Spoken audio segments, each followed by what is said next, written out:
Weird things happen in the woods at the end of my neighborhood. At the end of my neighborhood, just beyond the last row of houses, there's a stretch of woods that always seems off. It's not the kind of you'd think twice about during the day, just a tangled bunch of trees gnarled at the sky. But during nightfall, it's different. The air grows heavier, the shadows deeper, and the silence so sharp it feels like it's cutting into you. I'd always avoided it, even when I was a kid. The other neighborhood children would dare each other to go in, but I never took the bait. There was something about the trees. They seemed to lean inward, as if they were conspiring, that made my skin crawl. And then there were the stories. Mrs. Hargrove, who's lived in the neighborhood for decades, would tell us about the woods. "Don't go there," she'd say, her voice low and urgent. "People who do don't come back the same, or they don't come back at all." We'd laugh it off, of course, chalking it up to the ramblings of an eccentric old woman. But deep down, I believed her. It wasn't last October that I found out how right she was. I'd been walking home from a friend's house late one night, the chill of autumn nipping at my cheeks.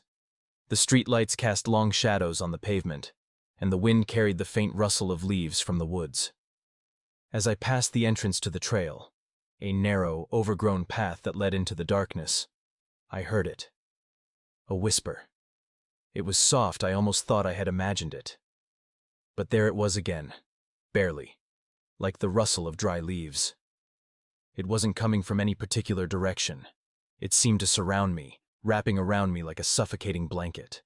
My heart slammed against my ribs, and I quickened my pace, my eyes fixed on the safety of my house just a block away. And I saw it. Out of the corner of my eye, A stood at the edge of the woods. Tall, andably thin, its limbs were almost skeletal, its head tilted at an unnatural angle. It didn't move, didn't breathe. It just stood there, watching me.